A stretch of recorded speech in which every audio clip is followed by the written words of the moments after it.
శోభయాత్రని జయప్రదంగా చేస్తున్నారు.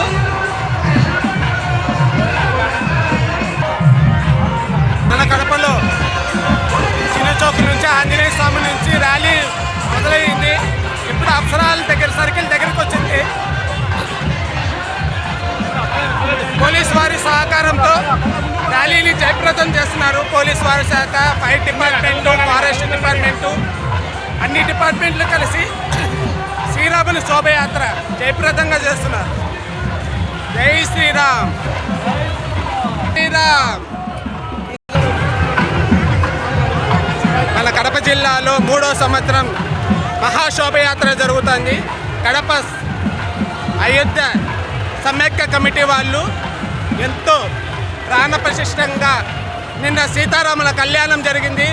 ఈ పొద్దు అనగా 22 జనవరి 2026న శ్రీరాముని మహాశోభయాత్ర జరుగుతుంది. ఇది 3వ సంవత్సరం మహాశోభయాత్ర చాలా ఘనంగా జరుగుతుంది. జై శ్రీరామ్.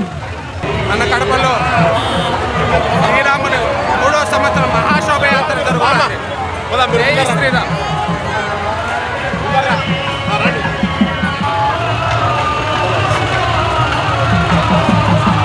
జై శ్రీరామ్, జై శ్రీరామ్.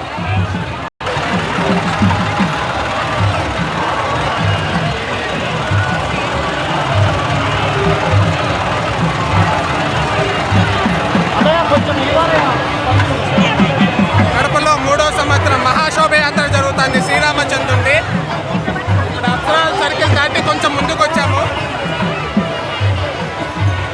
ఉద్యోగ నిలయం స్ట్రీట్లో ఉన్నాము ప్రజెంట్. జై శ్రీరామ్, జై శ్రీరామ్, జై శ్రీరామ్. మన కడపలో కడప అయోధ్య సమైక్య కమిటీ వాళ్ళు 3వ సంవత్సరం శోభయాత్ర చాలా ఘనంగా నిర్వహిస్తున్నారు.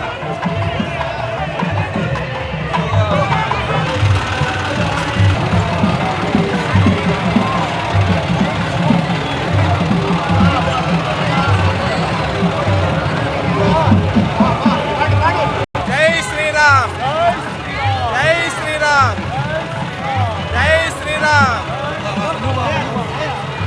జై శ్రీరామ్. కడపలో శ్రీ మహాశోభయాత్రలో కడప ఎమ్మెల్యే అయిన రెడ్డప్ప గారి మాధవి గారు కానీ ర్యాలీలో పాల్గొని ప్రజలను ఉత్సాహంగా పరుస్తూ